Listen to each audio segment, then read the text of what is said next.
Hey everybody, tonight's video is called The Prophecy of the Ram and Goat, and tonight we continue our pass-through study here in the book of Daniel, where we're going to be looking at the vision of the ram and the goat. And now I have absolutely no clue why a goat is used in this vision here, but I think it should have been a monkey personally. And if you know me, I'm not a huge fan of goats. I've been attacked by one. They're not the nicest beast that's out there. And matter of fact, if I was a betting man, I would say Brian Peckham loves monkeys way more than I love goats. But anyhow, let's get going here before we have a huge fight. Daniel is resuming his writing here in Hebrew for the last 5 chapters of Daniel. And as you recall, a few chapters back, I believe it's like chapter 2 or chapter 4, Daniel moves into writing in Aramaic. And then he started in Hebrew, and now he's going back to Hebrew in his writing. So, Daniel chapter 8, verse 1 opens up. In the 3rd year of the reign of King Belshazzar, a vision appeared to me, Daniel, after the one that appeared to me the first time. So, 3rd year is 551 BC. And that's 2 years after the dream of chapter 7, but before chapter 5. And Babylon was securely in power. And the vision deals with the emergence and destiny of the Greek Empire. And in verse 2, it says, I saw in the vision, and so it happened while I was looking, that I was in Shushan, the citadel, which is in the province of Elam. And I saw in the vision that I was by the river Yeleh. So Shushan was known by Susa by the Greeks. And this was the chief city of the Medo-Persia Empire. That's approximately 250 miles east of Babylon. And since Daniel saw himself in a vision, he may not have been bodily in that place. Just as Ezekiel's vision of being at the Jerusalem temple in Ezekiel chapters 8 through 11, though bodily still with the elders in Babylon. And also Ezekiel 3 verse 10 through 15 as an example. And Susa became diplomatic and administrative center of the Persian Empire, as seen in the books of Nehemiah and Esther. And the Vilay Canal near Susa connected 2 rivers that flowed into the Persian Gulf. In verse 3 through 9, it says, Then I lifted my eyes and saw, and there, standing beside the river, was a ram which had 2 horns. And the 2 horns were high, but one was higher than the other, and the higher one came up last. I saw the ram pushing westward, northward, and southward, so that no animal could withstand him. Nor was there any that could deliver from his hand, but he did according to his will, and became great. And as I was considering, suddenly a male goat came from the west, across the surface of the whole earth, without touching the ground, and the goat had a notable horn between his eyes. Then he came to the ram that had 2 horns, which I had seen standing beside the river, and ran with him with furious power. And I saw him confronting the ram. He was moved with rage against him, attacking the ram, and broke his 2 horns. There was no power in the ram to withstand him, but he cast him down to the ground and trampled him, and there was no one that could deliver the ram from his hand. Therefore the male goat grew very great, but when he became strong, the large horn was broken, and in place of it the 4 notable ones came up toward the 4 winds of heaven. And out of one of them came a little horn which grew exceedingly great toward the south, toward the east, and toward the glorious land.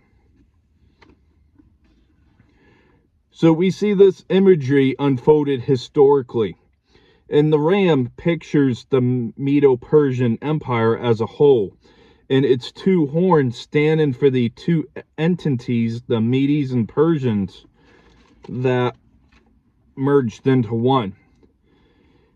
And the history of this empire is briefly noted in verse 4, as it's seen conquering from the east to west, the south and north, under Cyrus, as predicted by the prophet Isaiah 150 years prior in Isaiah 45, verse 1 through 7. And the higher horn, which appeared last, represents Persia. And the goat represents Greece with its great horn, Alexander, who with his 35,000 army moved with such speed that he is pictured as not even touching the ground. And Alexander is speaking of Alexander the Great. You probably know his name more from back in grade school when you went through history, geography, whatever the case might have been. The broken horn is Alexander in his death. The four horns are generals who became kings over 4 sectors of the Grecian Empire under Alexander the Great.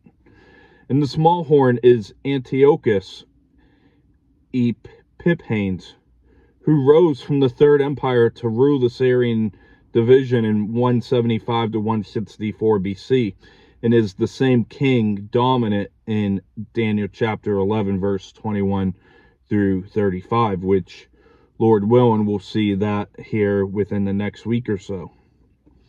And the reason both are described as little horn is because one prefigures the other.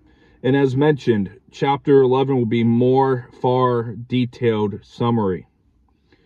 And verse 9, I want to reread it. It says, "And out of one of them came a little horn which grew exceedingly great toward the south, toward the east, and toward the glorious land."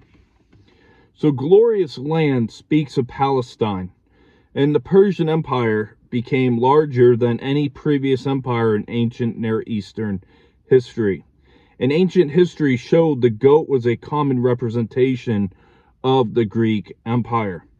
And as R.C. Sproul once said, "What is wrong with you people is how I feel about it." And I think a gorilla would have been a much better representation.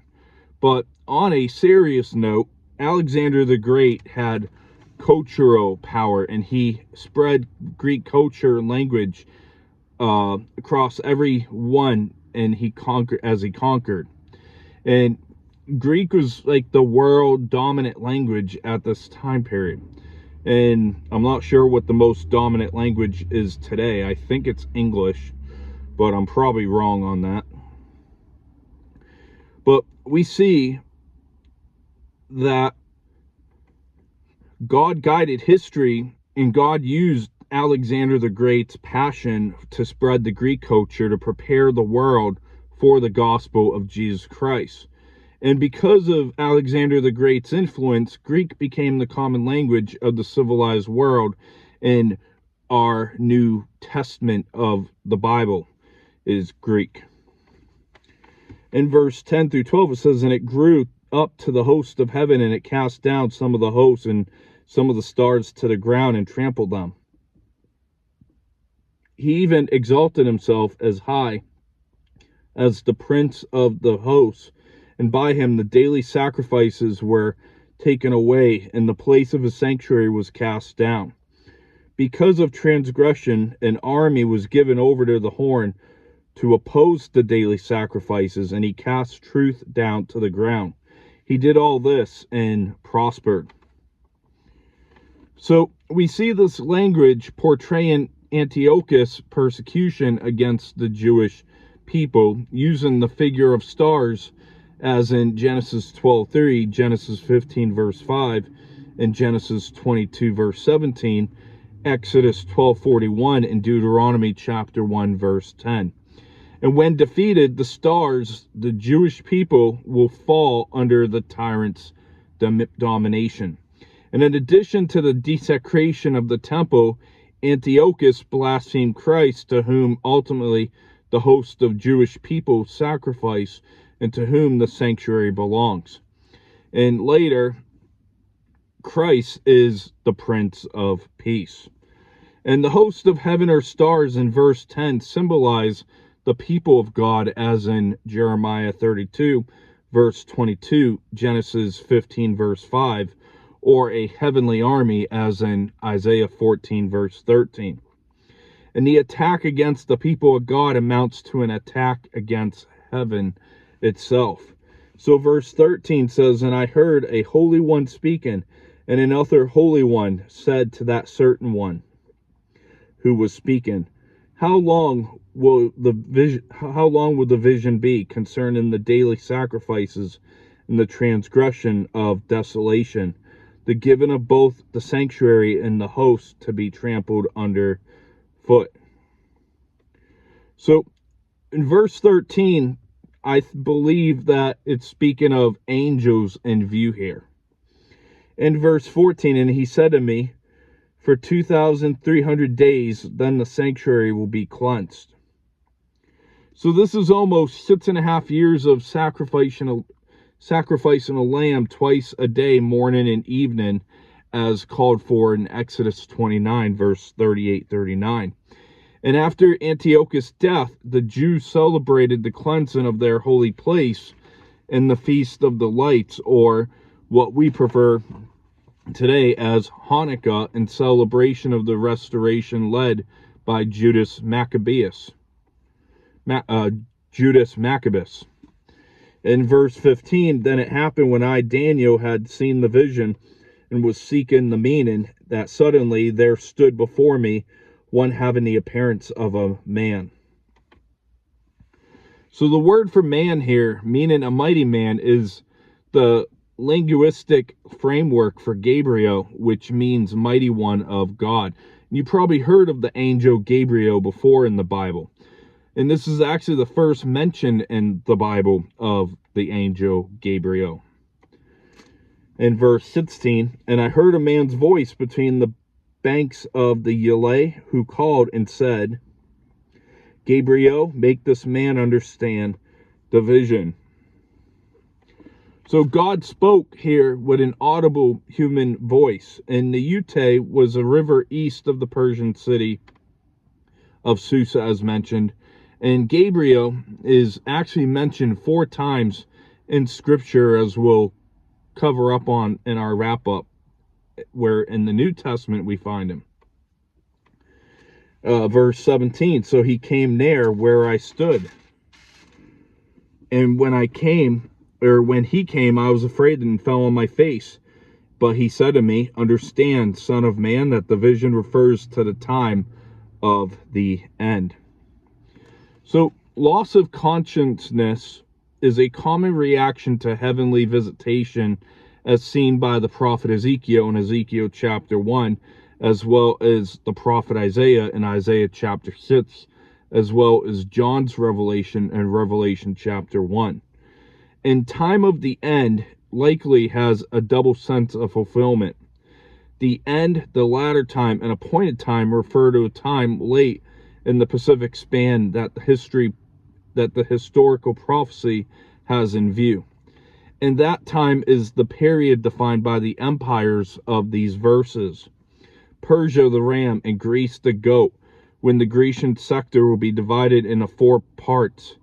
Some of these, the Syrians under Seleucus, will lead Antiochus Epiphanes 175 to 164 BC as the little horn meant in verse 9, who persecutes the people of God, the people of Israel, and defies God. Second, this little horn in verse 9, the Antichrist in the last days at the time of the eschatological fulfillment. And we see Antiochus as a pattern of the Antichrist, who in many ways will be like him, and though for far greater in power, and exercise his career in the end of the age just before Christ's return. And for Antiochus, for those not premillennial, they believe that the time of the end was only the end of the persecutions of Antiochus the Fourth. And they don't believe that this is a double fulfillment prophecy with a ultimate fulfillment. And Martin Luther believed that it was a double prophecy here, while John Calvin is someone on the other side who didn't. In verse 18 and 19, "Now as he was speaking with me, I was in a deep sleep with my face to the ground, and he touched me and stood me upright. And he said, Look, I am making known to you what shall happen in the latter time of the indignation, for at the appointed time the end shall be. So some see the time of indignation referring to the period of God's judgment on Israel during its subjection to the Babylonians, the Persians, and the Greeks. In verse 20-21, the ram which you saw having two horns, they are the kings of Media in Persia. And the male goat is the kingdom of Greece. The large horn that is between its eyes is the first king. As for the broken horn and the four that stood up in its place, 4 kingdoms shall rise out of the nation, but not with its power. I think I went a verse too far there. That's okay. We'll reread verse 22 after. So the male goat with large horn is the third Gentile world power, the kingdom of Greece, and specifically Alexander the Great, the notable and first king after conquering Medo-Persia.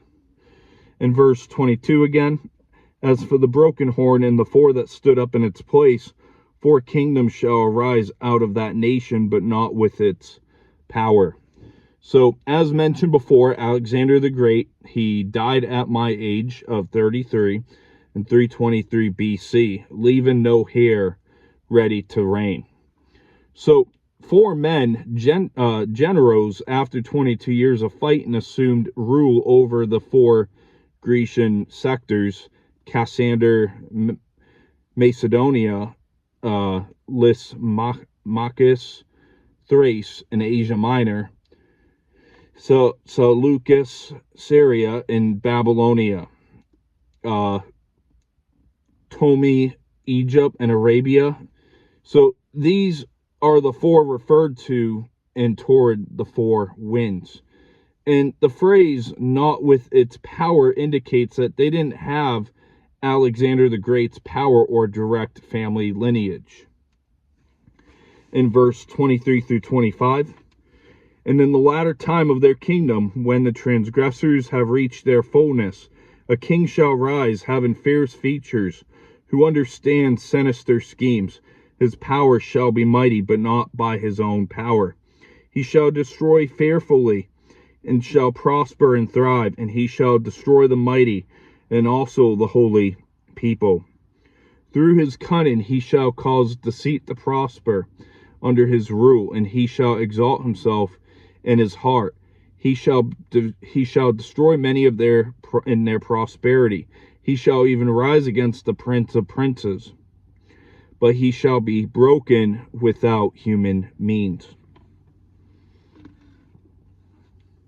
So the near fulfillment views Antiochus as the historical persecutor, as in verses 9 through 14. And his career down to 164 BC was in the latter time of their kingdom, that of the male goat in the Syrian territory.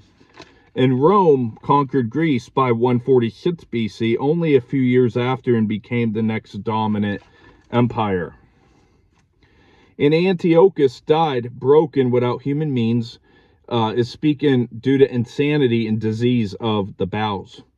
And the far fulfillment sees Antioch, as in verse 23 through 25, as prophetically illustrating the final tribulation period in the Antichrist.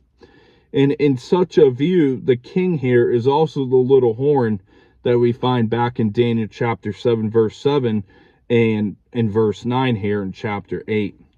And the willful king in Daniel 11, verse 36 through 45. And the prince of princes is a reference to God. And the Antichrist reminds us of Antioch, who will be known for his cruel brutality. The Antichrist will be empowered by Satan and allowed by God. The Antichrist will also appear successful until God topples his reign. The coming Antichrist will also destroy and persecute. His rule will be marked in deceit. And the coming Antichrist will exalt himself.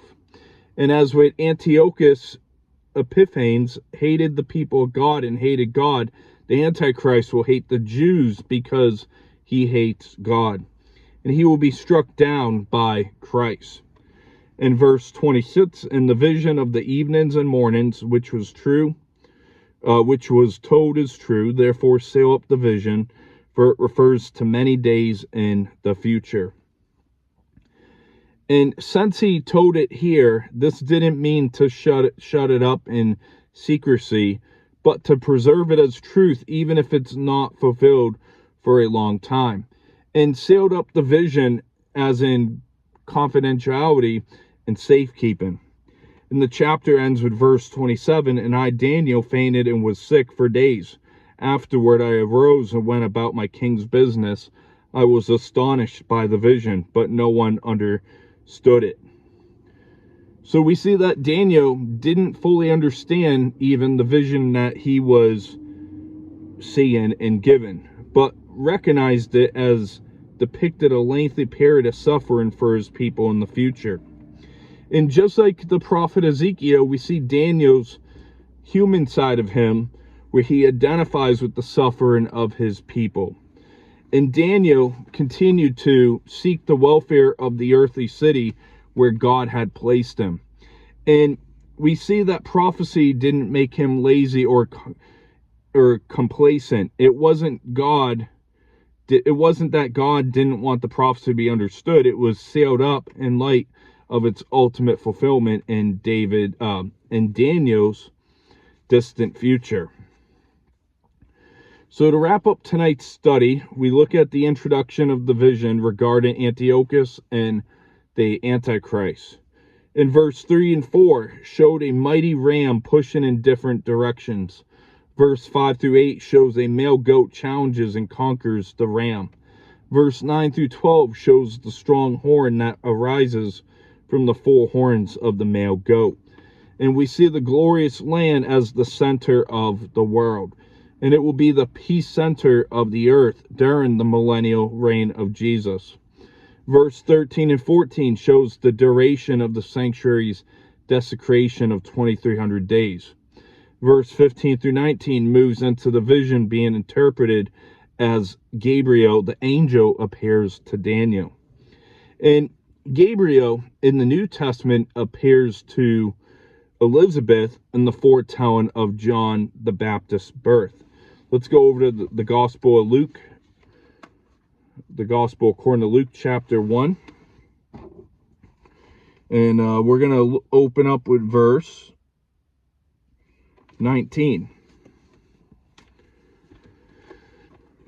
So we're going to read verse 19 through 26 verse. And it says in Luke 1:19, and the angel answered and said to him, I am Gabriel, who stands in the presence of God and was sent to speak to you and bring you these glad tidings. But behold, you will be mute and not able to speak until the day these things take place, because you did not believe my words, which will be fulfilled in their own time. And the people waited for Zacharias and marveled that he lingered so long in the temple. But when he came out, he could not speak to them, and they perceived that he had a vision in the temple, for he beckoned to them and remained speechless. So it was, as soon as the days of his service were completed, that he departed to his own house. Now after those days his wife Elizabeth conceived, and she hid him 5 months, saying, Thus as the Lord has dealt with me in the days when he looked on me to take away my reproach among people. And now in the 6th month the angel Gabriel was sent by God to a city of Galilee named Nazareth. So we see in the foretelling of John the Baptist's birth, but we also see Jesus' birth continues here in Luke 1, verse 27 through 32. We'll read through verse 33. So Luke 1:27, to a virgin betrothed to a man whose name was Joseph of the house of David. The virgin's name was Mary. And having come in, the angel said to her, Rejoice, highly favored one, the Lord is with you, blessed are you among women. But when she saw him, she was troubled at his saying, and considered what manner of greeting this was. Then the angel said to her, Do not be afraid, Mary, for you have found favor with God. And behold, you will conceive in your womb, and bring forth a son, and you shall call his name Jesus. He will be great, and he will be called the Son of the Highest, and the Lord God will give him the throne of his father David, and he will reign over the house of Jacob forevermore, and of his kingdom there will be no end. So we see Gabriel also announced the birth of Christ.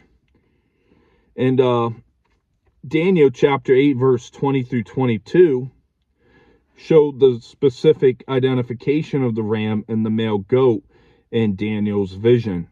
Verse 23 through 26 shows the rise and the fall of the strong little horn. And we see the comparison of Antiochus and the Antichrist.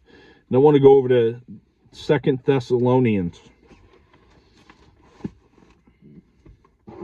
2 Thessalonians chapter 2, and we'll look at verse 9 and 10 first. It says, the coming of the lawless one is according to the working of Satan, with all power, signs, and lying wonders, and with all unrighteous deception among those who perish, because they did not receive the love of the truth, that they might be saved. So we see that the Antichrist is marked with deceit. And a few verses before that, 2 Thessalonians 2, I was going to read verse 4, but I'm going to bump it up to verse 3. So 2 Thessalonians 2, 3 and 4 says, let no one deceive you by any means, for that day will not come unless the falling away comes first, and the man of sin is revealed, the son of perdition, who opposes and exalts himself above all that is called God or that is worshipped, so that he sits as God in the temple of God, showing himself that he is God. So he exalts himself. Let's go over to Revelation chapter 19. Revelation 19 verse 20.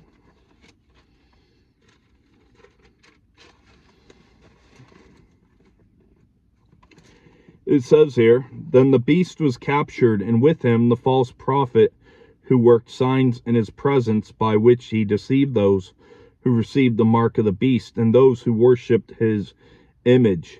These two were cast alive in the lake of fire, burning with brimstone. So Jesus will strike down the Antichrist at the battle of Armageddon. And let's look at Revelation chapter 1 verse 3. So we see that Daniel wasn't to understand the vision that he had and the long-term fulfillment. Here in Revelation 1:3 says, blessed is he who reads and those who hear the words of this prophecy and keep those things that are written in it, for the time is near. Let's go over to Revelation chapter 22, verse 10. And it says here, and he said to me, do not seal the words of the prophecy of this book, for the time is at hand. So Revelation unsealed Daniel's prophecy, and the chapter ends with Daniel in shock and astonishment. And I think any of us would be if we had visions like Daniel had, or like the other prophets had. And so that's going to wrap up our study for today. We'll see you next as we travel through this next chapter of the 70 weeks. So I hope you have a great rest of your evening. God bless, and I'll let you know when the next study will be.